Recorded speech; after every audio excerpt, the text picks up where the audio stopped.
Thank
you, Jen.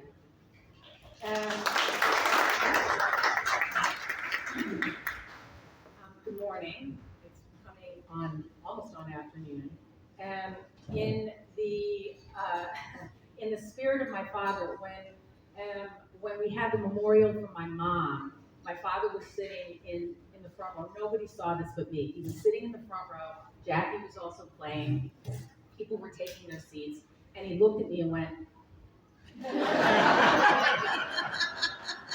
So in the spirit of we're going to get started. I want to thank everybody for coming. Some of you are 3 minutes away. Some of you are across the river, through the woods. Some of you are a couple hours away. And there are some people here from the West Coast. So whether it took you 3 minutes or 3,000 miles to get here, on behalf of Nicole and myself, we are incredibly appreciative that you came to celebrate. We're going to call it a celebration. Just a couple of housekeeping. If you have your phone, you can have it on, but please silence it off just to make sure there's no ringing, buzzing, beeping, all that kind of stuff. We're going to have 3 speakers, one of whom isn't here yet, so we may have a replacement. Right? Well, we got to pivot. Sometimes we have to pivot. And then what we're going to do is we're going to open up the floor, and if there's anybody who wants to share something briefly, and I'm going to underscore briefly, you are more than welcome to do so, and as such, you can start. If there's something you want to share, please start thinking about it now if there's something that you want to share. Then Nicole will wrap up, and I know not all of you are Jewish, but like all good Jews, we're going to eat.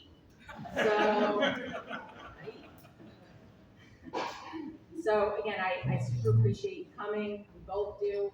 We're going to dive right in. Hank Shack from Kendal on Hudson, who was a resident, a friend of my father's, and also was involved in a lot of the committee work, the board work that my father was involved in at Kendal. I see him getting up, and he's making his way up here. So Hank is going to speak first. So thank you so much. Have a seat, and Hank will make his way up here.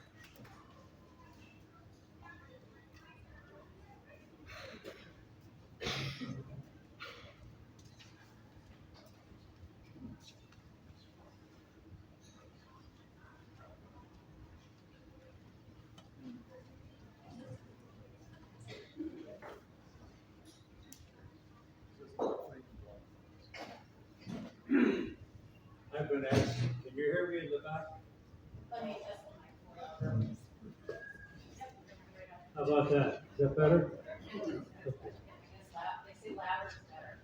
Pardon, the louder the better? That's what we're told. That's what we're told. Okay, I will try to remember, louder is better. Is that better? Okay.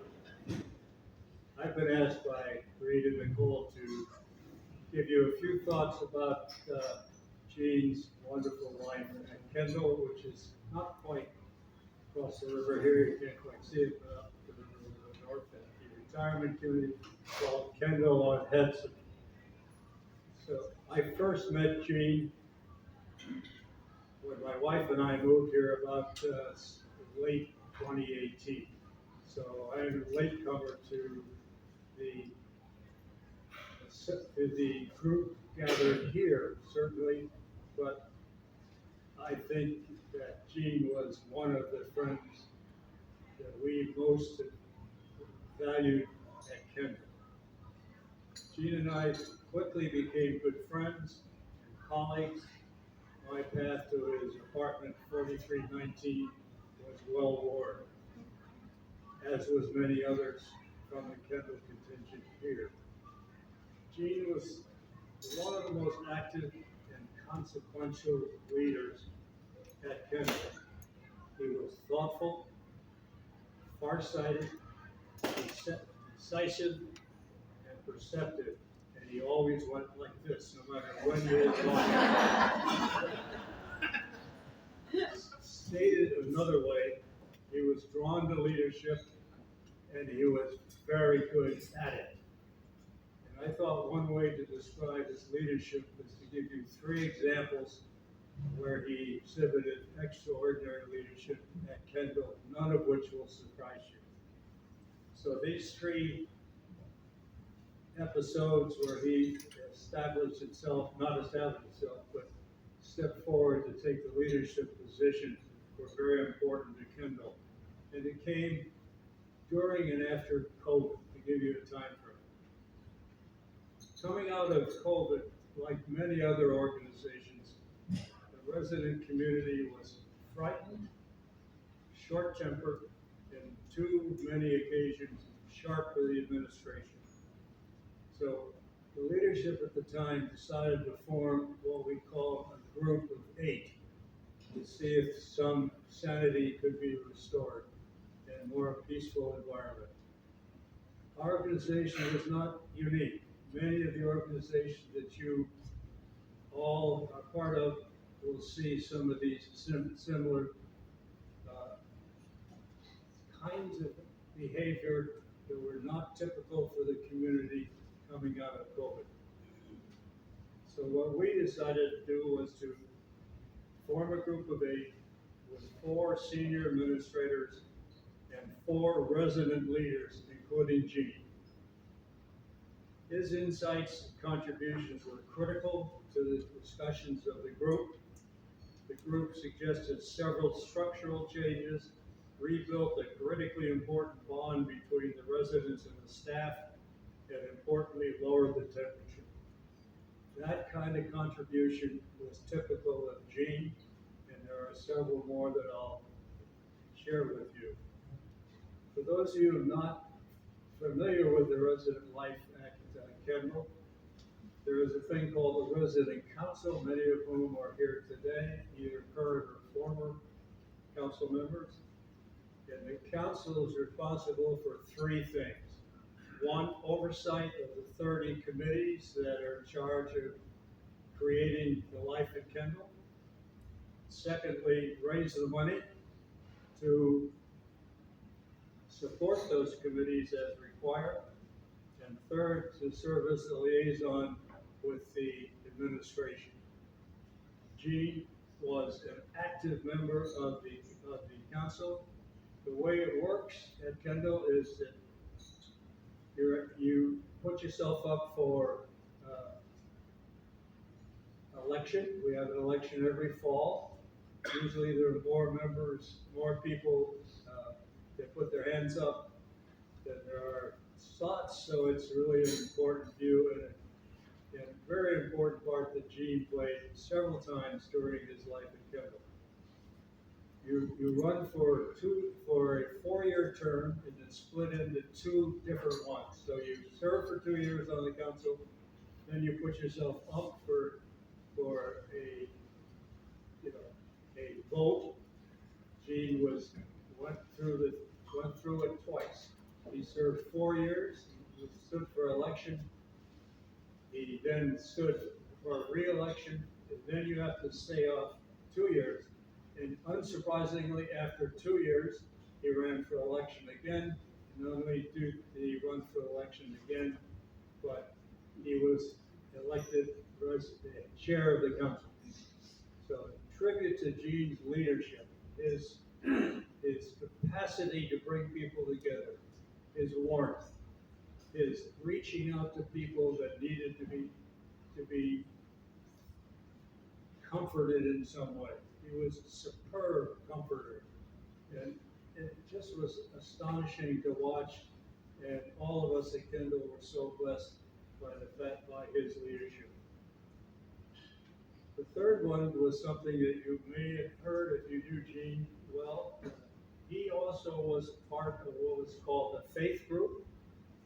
When we first got there, it was a group of about 30 people who met almost weekly around the table, which he brought everybody into watching him deal with that tremendous sense of involvement. He made sure everybody was involved, even the ones who were uncomfortable with speaking, and his leadership was key. It was 30 members. During COVID, it was extremely important. He kept it going during COVID, and it was one of the incredibly important parts of our ability to connect with each other while we're still pretty much isolated. The interesting thing to me is that it sort of didn't get started after we came out from COVID. Gene was fully occupied with his leadership of the council, but before he passed away, he decided to restart. And here's the important thing for me, and a tribute to Gene DuBow. Basically, the faith group had 30 people. The last invitation to join what it now was called Contemporary Issues Discussion Group was 172 people. Almost 70% of the eligible or the residents that are able to participate in that kind of group, 172 of them, 60+%, closer to 70, came to his leadership because they wanted to hear how Gene was going to reestablish the contemporary issues discussion group. I can think of no better tribute to Gene's broad leadership of Kendal for the years he was there. His leadership, his warmth, and always hurry up, please. Everyone here misses Gene, and all of us at Kendal miss him and join with you in mourning his passing, but remember his leadership, which was extraordinary. Thank you.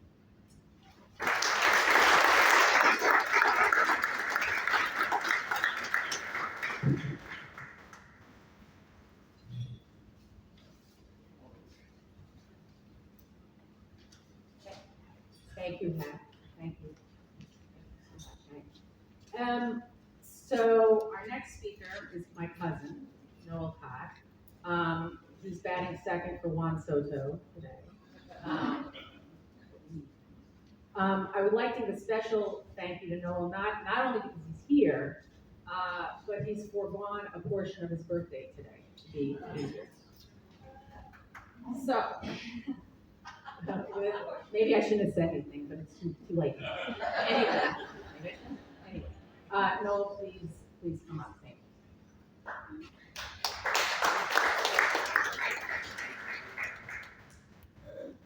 Good morning.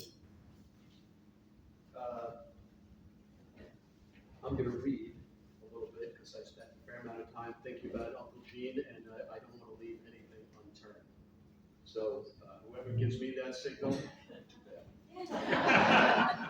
So as Reed said, my name is Noel Cott, and I have the honor of speaking to you this morning to reference one of my favorite people on earth by representing the Cott DuBow side of the Gene DuBow family tree. Eugene Louis DuBow, that is with a big B, not to be confused with the DuBows who spell it with a small b. My hope today is that you all leave here knowing a little bit more about Gene, what he meant to me, my family, my wife, my children, my brothers, my parents, and my first cousins. So my cousins Richard and Kenny DuBow, my cousin Amy DuBow Ossip, are in Atlanta and Los Angeles who could not be here with us today. But just the extended mishpucha that Gene leaves, we had, there are 6 nieces and nephews, of which there are now 14 great nieces and nephews and 4 great greats.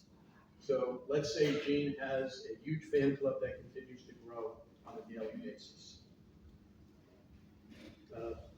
For those of you at Kendal, I would speak to Gene often during COVID. It always amazed me that Gene was always a glass half full person in everything he did in life.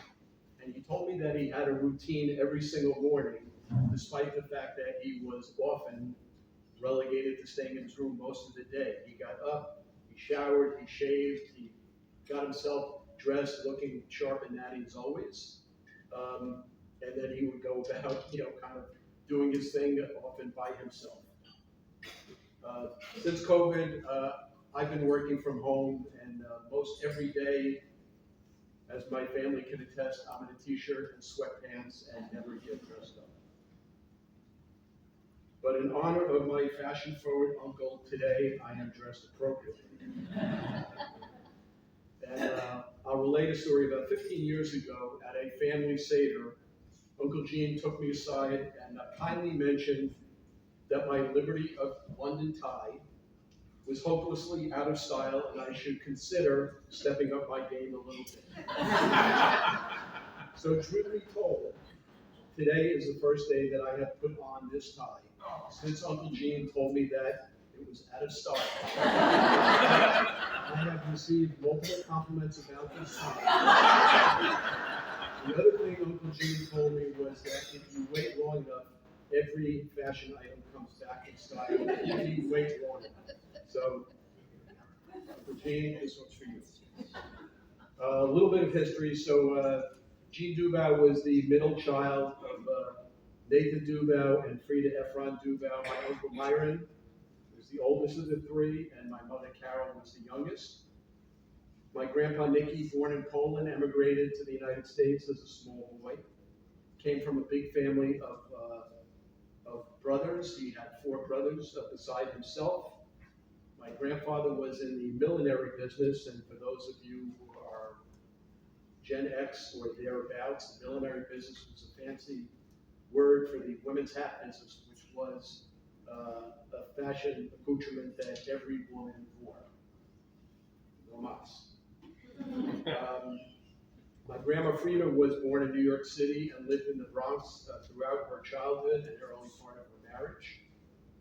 She had 2 brothers, George and Ben, and my grandmother would often entertain me with stories of her days of playing baseball for the Boone Avenue Bears, of which on the right up I reference today. For those who are not familiar with the Bronx, Boone Avenue just south of the Bronx Botanical Garden, the Bronx Zoo. But if anybody ever had a baseball catch with my grandmother, she was no shrinking violet. She had a great arm. Hence, I believe Uncle Gene's DNA as an obsessive baseball fan was directly derived from my grandma Frida, who also loved the game. Earliest this week, for those who saw the video, the American Jewish Committee posted something short, honoring Gene's legacy and his time there. They mentioned his passion and commitment through decades of service that spoke, and I quote, the legacy of his courage and moral clarity. And that basically sums up Gene. His life journey can be summed up by a quote from one of my favorite Dead tunes, called Truckin'. Gene's life can be summed up, what a long, strange trip it's been. How does a boy from the Bronx make his way to Louisville, Kentucky, to Nyack, New York, to Los Angeles, California, to Jerusalem, Berlin, finally ending up, and I'm sure I missed a couple of spots, to his journey to Tarrant, Kendal, and Hudson. Certainly a long, strange trip indeed. Gene was a diplomat from an early age, nudging and negotiating his way into his brother Myron's circle of friends, all older, while at the same time pretending that he wasn't the least bit annoyed schlepping my mother around the city, the streets of New York. Gene was your typical boy of his generation, in the playground playing baseball, basketball with his friends, and according to my mother, Gene was, in his early days, a very, very passionate Los Angeles Dodgers fan, despite living in the Bronx, where it could have been easy to be a New York Stinky fan. He was an LA Dodger. Often, when he was a small child, listening to the games on the radio, if the Dodgers would lose, he would often put himself to bed without having suffered the consequences of what he now felt as a Met fan for the last many years. Gene was a man of purpose as well as passion, which isn't to say that my Uncle Gene was a simple man, quite the contrary. He was a man who often distilled life's complexities into simple solutions. My favorite expression of Uncle Gene's, and one that always made me laugh, was when we would discuss how to solve a difficult problem. He would always chuckle and say to me, life often comes down to two choices. It's either sudden death or life in a wheelchair. It always made me laugh. My interpretation from Gene was that don't overthink anything too long, because the decisions are often binary. They come out one way or the other. During a good portion of my childhood growing up on Long Island, Gene and Tish had moved with the girls to Glencoe, Illinois. We didn't see them certainly as often as we normally would, but the nature of my relationship with Uncle Gene never wavered or diminished. Over the past decades, we would often chat on the phone, email, text, usually centered our communications on family, Syracuse and Kentucky basketball, and of late, the Mets and the war in Israel. So I'd like to read you now the email that I received from Gene, November 1st, 2013.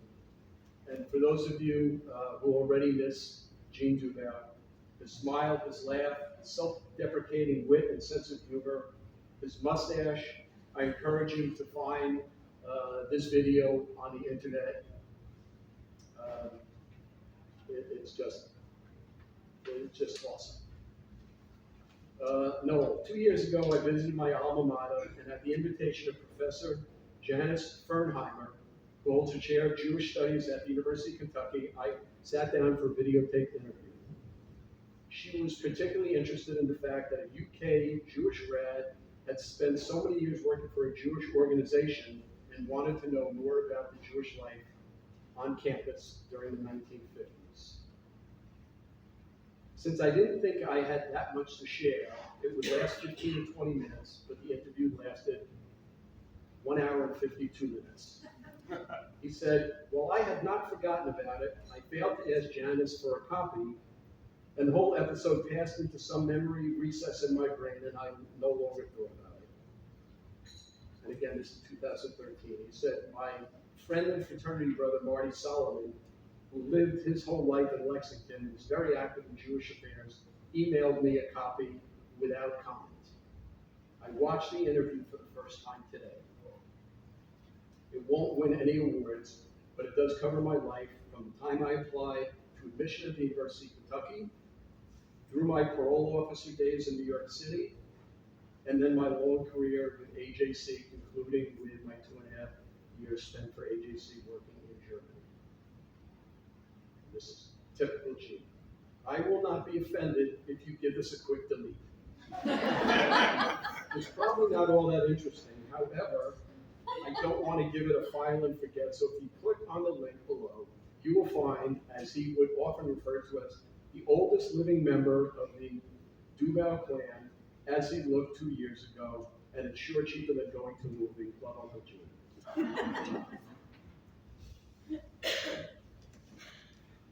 In this video, Gene states that over the entirety of his life, if you're able to do 2 or 3 really good things, then you have accomplished something great.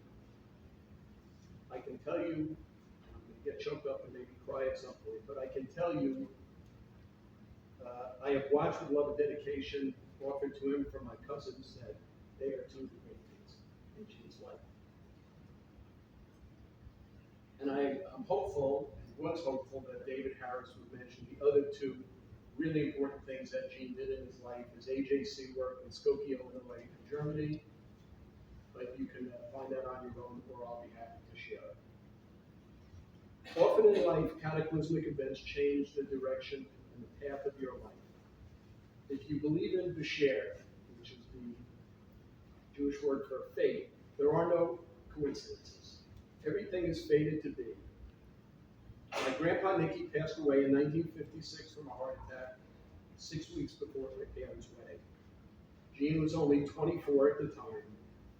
And over the years, we spoke several times about, despite a very successful college career, Gene found himself for the first time in his life really unsure of what path to travel.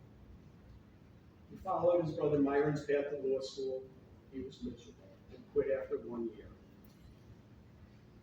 Convoluted story, but he found himself as a pistol-packing parole officer for the New York City, New York State parole system for 8 years before, fortunately, Gene and the American Jewish Committee found each other. So I don't say this lightly, but I view Gene DuBow as a Renaissance man, a lover of jazz music, a man who had multiple knee surgeries as a teenager, who somehow became a long-distance runner in his 40s, a non-temple going Jew who dedicated his professional life to the betterment of the Jewish people. Gene on this video recalled that he was, as he put it, a mediocre student. Like he would often say, the DuBows aren't brain surgeons. That being said, in addition to his degree from Kentucky, my Uncle Gene earned 2 master's degrees and an honorary doctorate from the Hebrew University in Jerusalem. Gene was a man who could carve a Thanksgiving turkey with the skill of a Noel in a Winston. Gene would reward me after a blood fight, would record the Afikomen finder during a Seder with a smile and a little bit of guilt. I can tell you Gene was a hoarder, but he was not a hoarder of things, he was a hoarder of friendships. That endured the test of time. You know, names that popped into my head, Carol Sticks, Ernie Grover, so many others. But the one that I had the pleasure of witnessing firsthand, the love and camaraderie was shared between Gene, my Uncle Myron, my father, and Norman Howitz. Taken individually, each of them was funny, charming, successful in their own way. Collectively, they were a better show than the Marx Brothers. My father, for those of you who can understand the reference, my father was the Margaret Dumont of his generation. Great man to 3 very funny individuals. Steve and I were talking this week, and you know, if you were looking at a stereo and you could turn it up to the max volume of 10, when they were together it was 11 plus. Hysterical, funny, always loud, and often with hijinks to follow.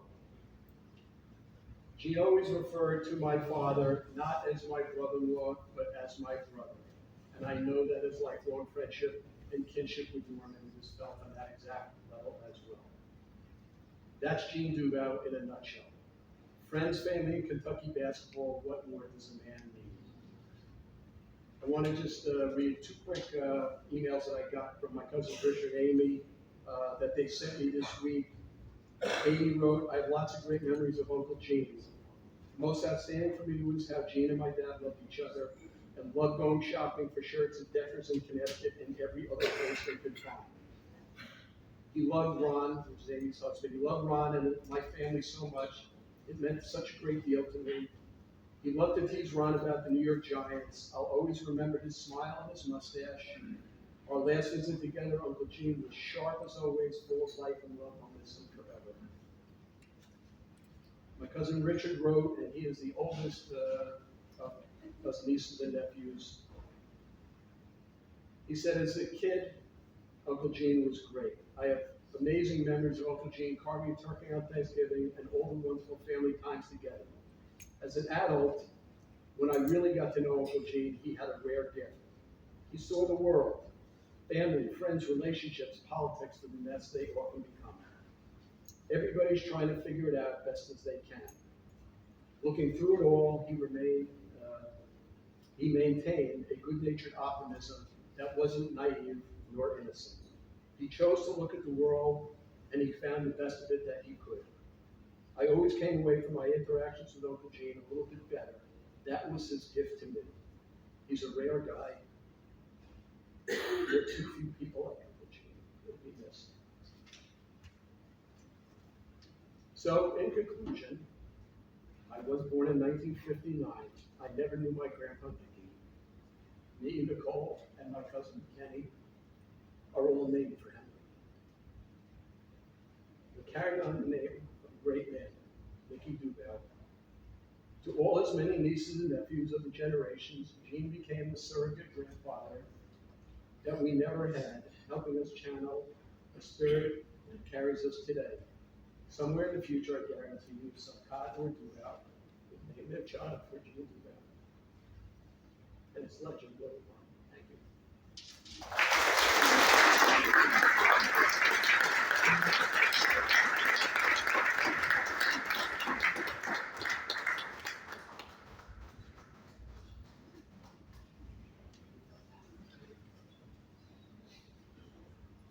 Thank you, cousin. Andy, are you? Okay. We're gonna have a bit of a switcheroo, which is okay. Rabbi Andy Baker is going to say a few words, and then we will open it up to the floor if anybody has anything that they would like to share. So, please, Rabbi Andy Baker, thank you. And thank you for doing this wonderful. I appreciate it. Thank you. So, I first met Gene DuBow at a time when I had a full head of hair, and so did he. This was back in 1979 in Chicago. Gene was the regional director of AJC. I was a newly ordained congregational rabbi working in Hyde Park at a job that after 2 years was simply taken away from me. A declining member congregation. And a friend said, well, American Jewish Committee, I think, is hiring. Why don't you talk to Gene DuBow? And so I did. And I was offered a job, and in 1979, I went to work for AJC. This really was a time not long after the dispute, controversy in Chicago and Skokie of the American Nazi Party marching in a neighborhood with a significant number of Holocaust survivors. And at the time, the Jewish community felt truly conflicted, a very strong feeling for freedom of expression, First Amendment rights, but somehow the idea that this group, these were not neo-Nazis, these were Nazis with a swastika armband, that they should march in a neighborhood with a significant number of Holocaust survivors, somehow couldn't be accepted. And there were strong views on both sides, and Gene was really a remarkable mediating force. When I went to work, I, at the time, probably thought maybe I'd return to a congregation some years later, but of course that never happened. Gene was my first boss, but I think more importantly, he was an educator to me, he was a mentor. Gene certainly had a style that could be supportive, encouraging, telling you what you're doing right, and if there was criticism in there, it was done in such a gentle and supportive way, sometimes you didn't even realize that's what he was doing. At I think 1 year after, perhaps even less, Gene moved back to New York, moved here to Nyack with Tish and the girls, and he became AJC's community services director. In other words, he had the role of overseeing all of AJC offices around the country, but really of dealing with all of those directors at AJC around the country. And in many ways, it was not a pleasant job, but he was surely the right person to be able to do it, to be able to balance and juggle all of these personalities, and at the same time, keep a kind of strong and focused message on what AJC wanted to do. Now, shortly after was when I moved to Washington, that regional office opened up. And in 1980, I was in DC. While Gene had this role of running our community services department, something else became almost a side venture for him. In the 1970s, there was a considerable debate on the relations between Jews and Germans, between American Jews and Germans in particular.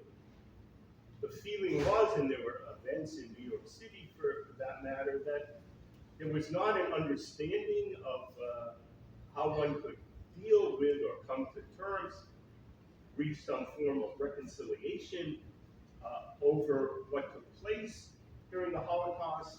And even as Germany and the state of Israel were involved in repairing relations and developing city-to-city contacts, the American Jewish community had no parallel activity.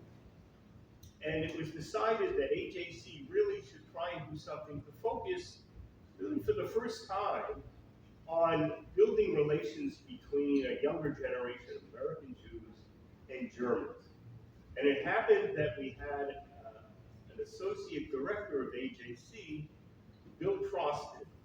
This was not his formal responsibility, but Bill had his own contacts with German political leaders growing out of his background, serving during World War II. And AJC undertook the very first exchange program, which was a partnership with the Konrad Adenauer Foundation, the Konrad Adenauer Stiftung, that would bring a small group initially of young German leaders to the United States, and then bring a group from AJC of young American Jews to Germany.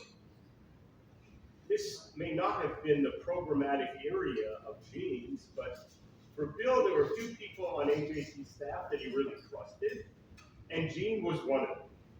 So it became Gene's activity, beginning really with that very first group of Germans that came to the United States in 1980. And this is an annual exchange program that, by the way, continues to this day. It was what also brought Gene to Germany, first accompanying one of these delegations.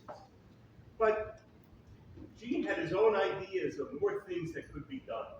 And after a few years of this exchange, and mind you, every topic really was a sensitive and difficult one to address.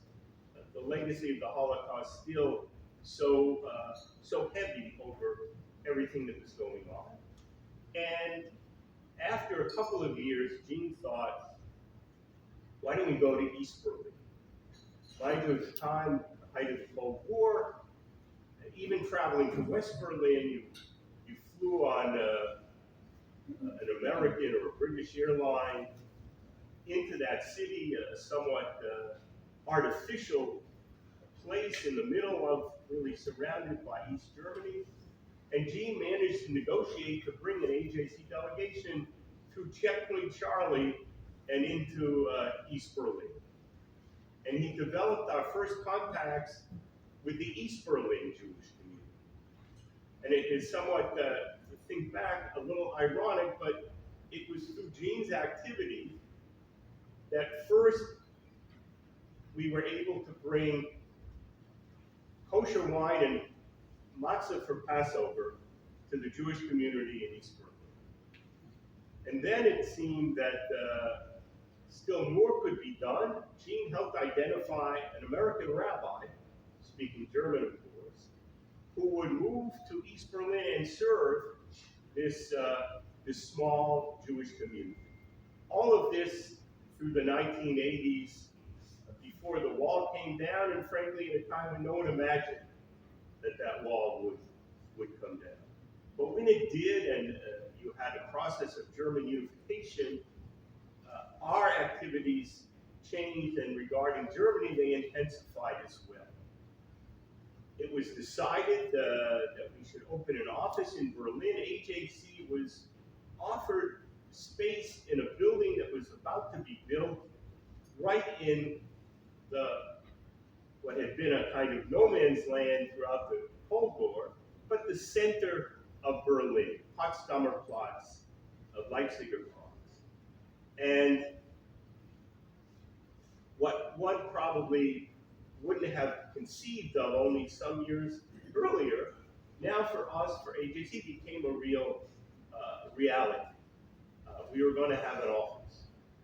And this office would be in the Mosse Palais. It was the site of the family home of a pre-war Jewish German publisher, Rudolf Mosse. In fact, his family had received the property, and it was handed over to a developer who said to AJC, I want you to have space in this office. AJC thought this was terrific, but I have to tell you, the developer understood it was terrific too. Because whenever he faced delays or problems with construction permits with the city, he would say, well, the American Jewish Committee is waiting to come, and you're delaying it, so you have to move. Gene had, over those years and through that exchange program, developed his own personal network of contacts with German leaders, representatives on a federal and on a state level.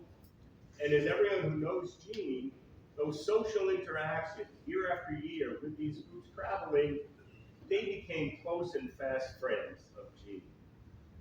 And so when it came time to establish this office, to identify a director, in a way it seemed perfect that Gene should be the person to set about and open that office. And in fact, I still have a vivid memory once he was designated on a trip to Berlin. He's standing in this area. Again, if you were in Berlin today, it's a bustling, busy part of the city, but at the time, it was only beginning to be rebuilt. And you literally had this vast empty area with only two buildings. There was what was referred to as the info box. It was a freestanding, literally a box, several stories from the ground.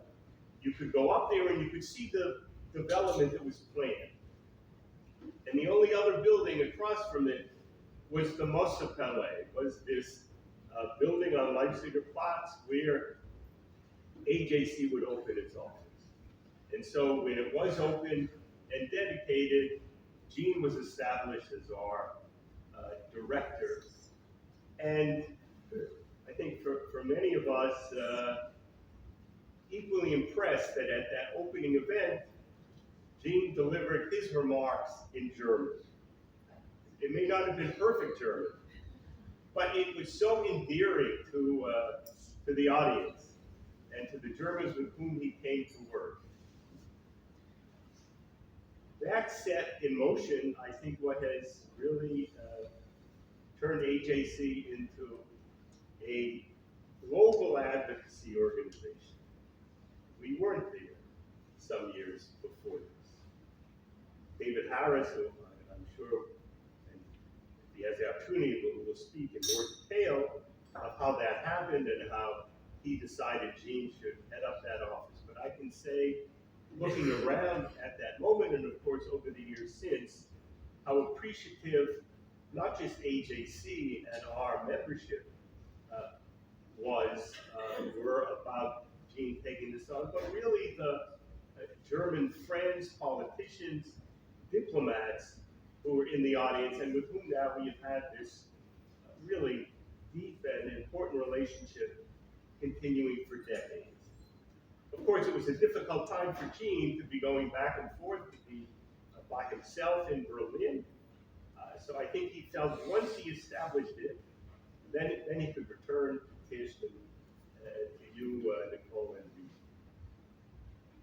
There is a generation of colleagues, friends, people who have worked at American Jewish Committee. For me, I was someone who was brought in there like Gene, but for many others who worked with him, know him, that recognize what a unique and remarkable person he was, and the kind of skills to work and encourage his colleagues in ways that gave us strength, really helped to educate us in our own work, but a remarkable ability on Gene's part, really to nurture all of us along the way. So thanks for giving me the chance to say to you.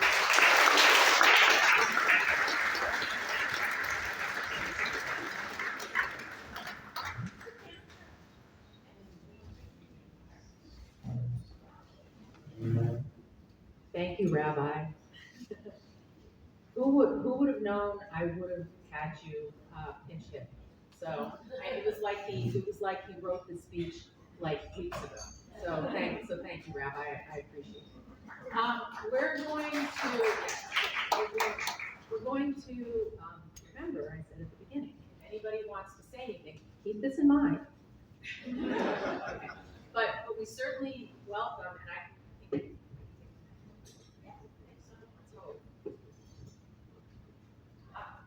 Good. If there's anybody who wants to share anything, I can even bring the mic to you. So, and nobody ever wants to go first. I know, I get all that. Oh, good. My cousin Andrew Cott, Noel's brother.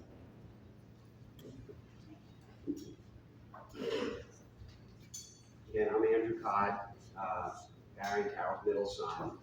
And just a quick story, I didn't know that Andy Baker was going to be here, but my uncle really helped me out. I was a freshman at Washington University in St. Louis, and I wanted to go to Washington, D.C. to intern. A buddy of mine was going to go and be an intern for his congressman. And Uncle Gene contacted Andy, who was in D.C. at that time, and got me an internship at Neighborhood International. And as life sometimes happens, the president of the Neighborhood International, a fellow by the name of Warren Eisenberg, his roommate in college was the vice chairman of the Federal Reserve Bank in New York. And that's where I got my first job, and that launched my career on Wall Street. So again, I owe it to my Uncle Gene and Andy for that. And Andy was about the coolest rabbi that you ever want to meet. He had a great head of hair. And, so very special, we'll get to visit. But segue fast forward, when I started to work at Sandra O'Neill, we were on 55th and 3rd across the street from the American Jewish Committee office. So I would have the great fortune of meeting Uncle Gene at a place called the Pig and Whistle. It was an Irish bar, and we would sit and have drinks together. And as you know with Uncle Gene, he was a great storyteller. But when you got a glass or two of wine in him, he's a really good story. So I look back at those times very fondly, and I just have wonderful memories of my uncle, and just feel very blessed to have the relationship I have with him.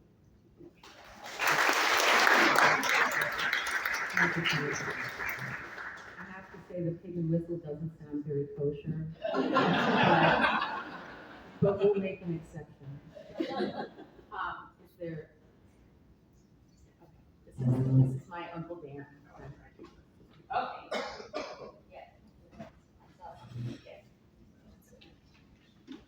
My name's Dan Brennan. Gene and I met. What's my face? Louder is better. Louder is better. Okay. Gene and I met on October of 1968 under various circumstances, and he made me feel instantly accepted. I admired his ability to make everyone comfortable and feel at ease regardless if there was a president of the United States or the person picking up your trash. We had something in common that happens to folks. We had the same mother-in-law. We called her Rummy. It was named by Reed Ellen. And for those of you who haven't had grandkids yet, you better choose your name or your grandson or daughter will give it to you. On December 7th, a couple months later, I showed him the date that I would later that evening ask his younger sister, Debbie, to be my wife. He even suggested a special place called Motel in the Mountain.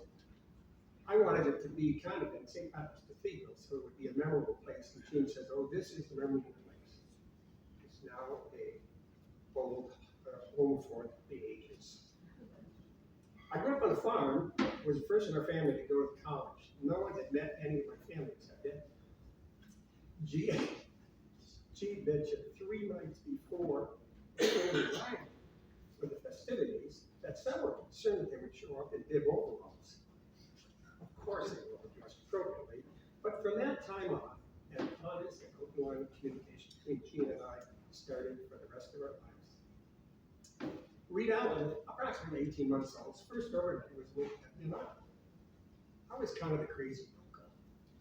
And so we picked her up and had fun driving a long distance from Nyack to Milford, Connecticut. So when it was time to get the kids picked up, Gene wondered how the weekend went with Reed.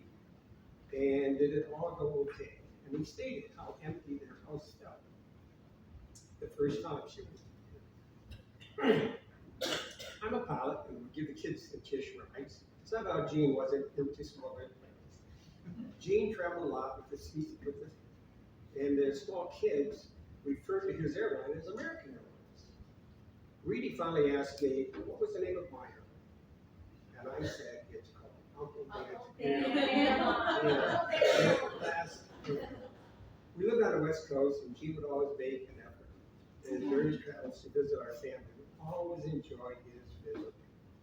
And so fast forward, since this is going, last November, which turned out to be our last visit with Gene, and we'll miss him.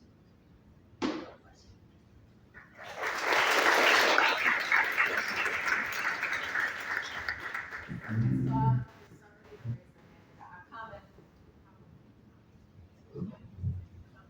Here I come. Here I come.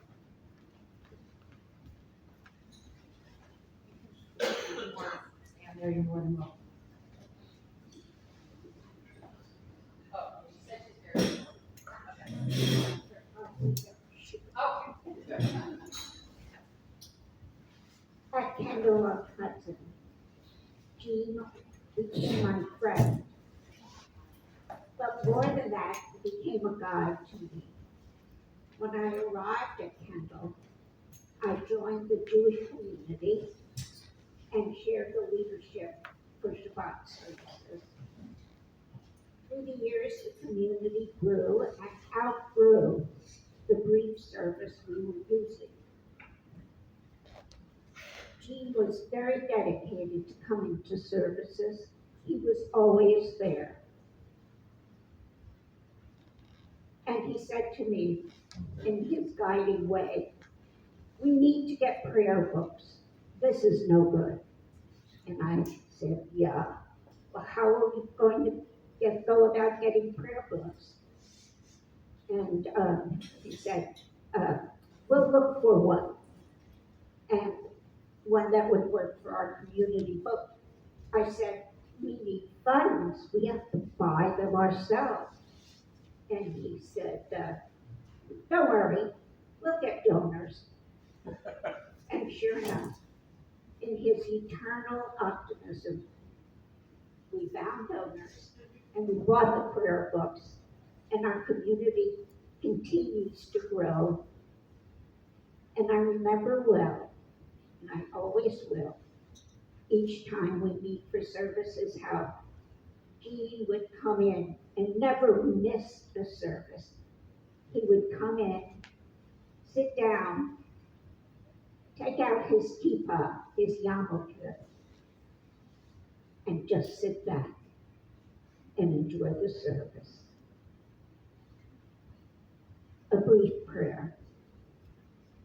Biado afki ruchi be'ekisha ha'ayilva be'i ruchi ibiati Adonai li below ira. Into your hands I place my spirit and my trust, whether I'm awake or asleep.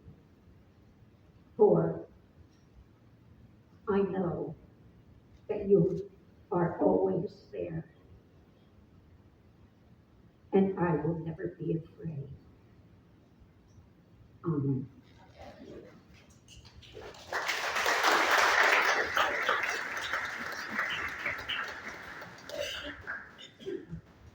My cousin Casey's gonna say something, and then, my sister will wrap up.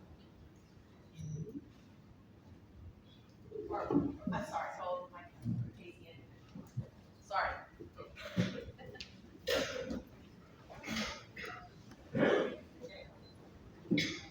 Hi, I'm Siobhan. I'm the niece-in-law. Just when you were giving your speech, it reminded me of something that you said to me once. Our older son's middle name is Eugene, which came from a family member of mine, but then when we decided on the name, I went, hey, it works for Uncle Eugene too. Great, we got the twofer. And he said to me one time, I think when we came to visit, he was always very kind and loving and allowed our very small children to be at Kendal and Hudson with him and seemed calm despite the chaos that they create. He seemed to enjoy it. He just kind of, at one point, was sitting next to me, he goes, you know, I know you didn't give him the name Eugene because of me, but I'm just telling myself that it's in my honor. So. I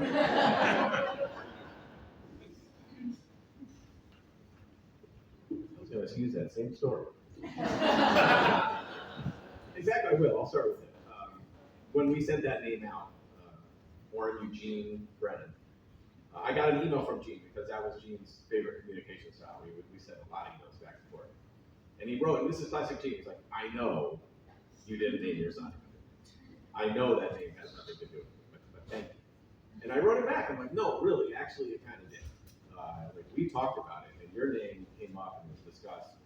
And I was like, I would be honored to include that name in there. So, just wanted to make sure it was clear that yeah, it was a twofer. But it was two. It was two. The only other anecdote, I want to keep my mark short, I want to talk about is just his influence on my early years in my life. So I had, undergrad in college, I'd studied abroad, got this whole idea in my head, like, wow, international relations, international affairs, political science. And so that was my career path, and that was my academic path, studying international relations. And I'd grown up, I'm old enough, I remember the Cold War. I remember reading about it, I remember being really scary. And then fast forward, I'm in Berlin with my parents, and we're visiting, and obviously Uncle Gene was working there, it was during that time. And so he gave us the tour. And he shows us the old Berlin Wall that I remember watching come down, and he starts telling some stories. And I always view Gene as kind of an amazing diplomat, and I think this is a really good example of Gene flexing all of his skills at once in this story. This was during the time when the wall was still up. He did have to go through checkpoint Charlie, like somebody mentioned, and he was telling me the story of one of the times, I don't know if it was the first time, in my head it was, that he went through checkpoint Charlie, and he was by himself. And he says he gets there, I walk up and I get to the place where you slide your passport under the thing, and some East German guard takes it and looks at me sternly, and then proceeds to make me just sit there and do absolutely nothing for an hour, sitting and waiting. And I'm like, well, so what happened next? Well, and this is where I think his parole officer, Gene, came out in his head. Like, I went up to that window, and I finally had enough. I pounded on the window. And the guards were startled, and he shoved under the little hole the official diplomatic invitation he had from, I don't remember the dignitary on the East German side, but someone, and said, hey, pal, why don't you read this letter? Within 30 seconds, the door was open. And Gene was escorted into a room where people began to apologize profusely. And I remember hearing that story, my eyes were just like saucers. Ooh, wow, that's insane.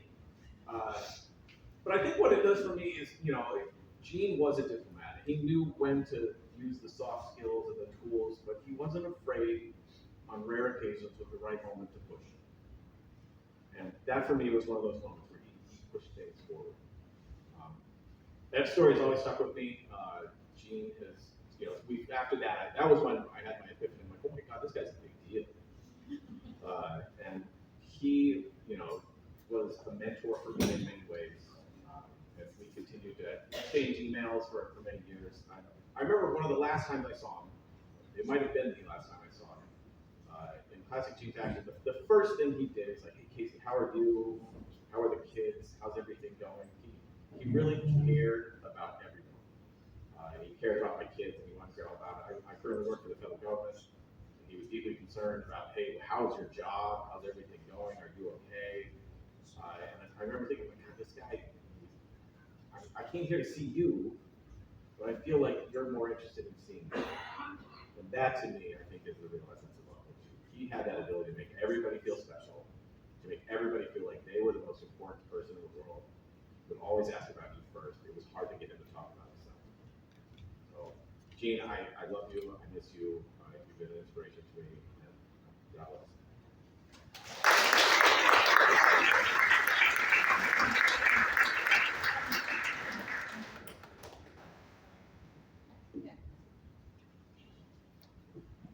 And we're going to have Jacqui play one more piece. My sisters then come up. And that concludes it. Yes. Sorry.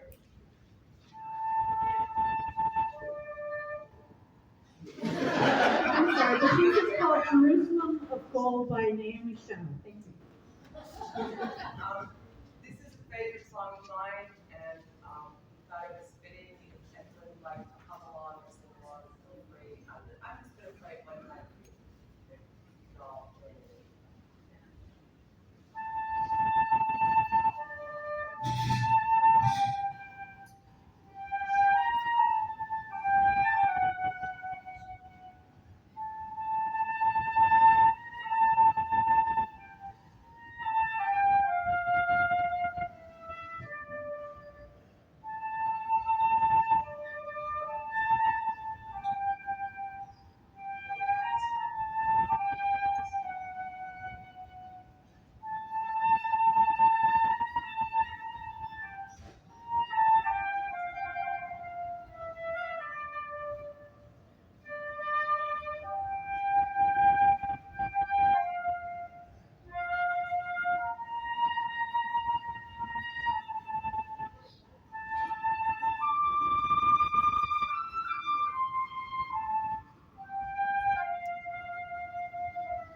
That was absolutely lovely. Thank you so much, Jacqui. Just a little note before I give my closing remarks. We are going to have, as you eat and drink and talk, we're going to have a slideshow running with pictures and some clips of Dad from the aforementioned interview that he gave for the University of Kentucky. We'll just have that running in the loop over there, so swing by to take a look at it as you eat and drink and socialize. I will now wrap it up. I'd like to thank everyone for coming, and a special thanks to those who shared their thoughts and memories of Gene. One of the benefits of a long life is the opportunity to form friendships across many aspects of it. Bringing those friends together to compare notes, so to speak, offers a fascinating overview of a life well lived. I will do my best to deliver a closing speech, but honestly, the most passionate and articulate spokesperson for Gene DuBow was Gene DuBow. Dad loved to write, and he loved to speak in groups. He was an organizer and an influencer before that term became what it is today, and a macher in the truest sense of the word. He had strong opinions and ideas, but he also valued hearing what other people thought. He took a genuine interest in people and enjoyed learning about their experiences, especially when they introduced him to something new. Through his newsletter, discussion group, and prolific email correspondence, he truly earned the title of the Great Communicator.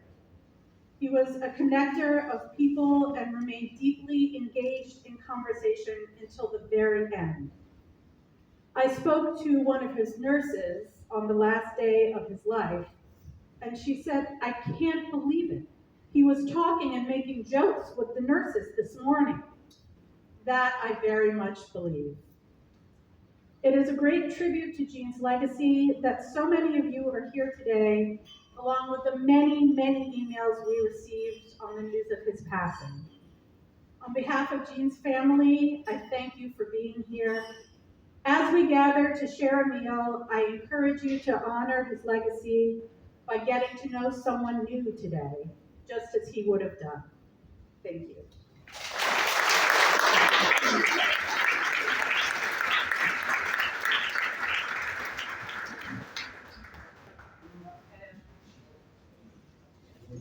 Thank you. We're going to open up the food. Okay. Yeah, she will do table by table, but feel free to get up, stretch. We're going to open up the food, and we're going to have to do table by table. Thank you.